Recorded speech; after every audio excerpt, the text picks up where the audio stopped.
Iran पर बहुत ज्यादा गुस्सा है उन्हें जब से पता चला है कि ईरान ने जमीन युद्ध के लिए वॉर जोन में टैंकों की पलटन उतार दी है। तब से ट्रंप का दिमाग गर्म हुआ है। ट्रंप ने 76 अरब डॉलर के हथियारों का ऑर्डर दे दिया है और ये सभी हथियार एटमी पावर से चलने वाले विनाशकारी हैं।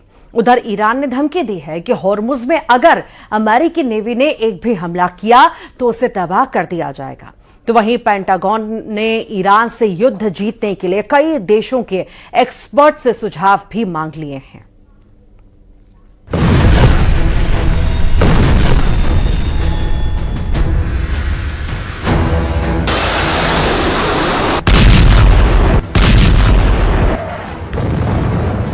ईरान पर लगातार हवाई हमलों से ट्रंप को कुछ हासिल नहीं हुआ है।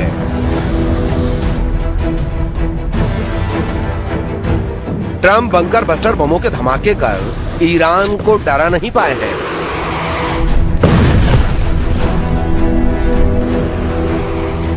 ट्रंप की जमीनी युद्ध वाली धमकी का ईरान बिल्कुल लोड नहीं ले रहा है।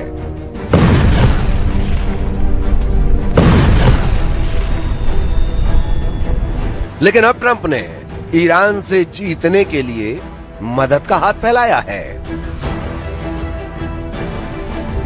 जिस ईरान को ट्रंप हफ्ते 2 हफ्ते में कुचलकर उससे एटम बम छीन लेने का दावा कर रहे थे, अब उसी ईरान से जीतने के लिए ट्रंप ने झोली फैला दी है।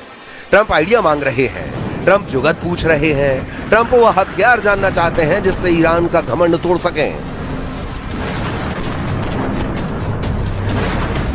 क्योंकि ईरान के आगे उनके सारे दांव फेल हो चुके हैं।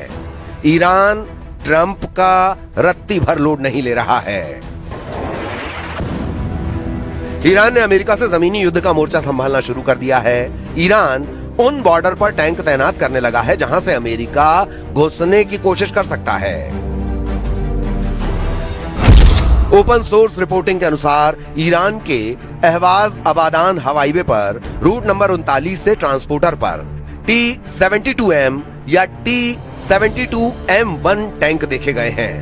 ये ट्रांसपोर्टर आर्तेश यानी ईरानी सेना की 92वीं आर्म्ड डिवीजन के हैं, जो खुजेस्तान यूनिट से निकलकर ईरान के दक्षिण पश्चिम इलाके के इराकी और कुवैती बॉर्डर पर भेजे गए हैं।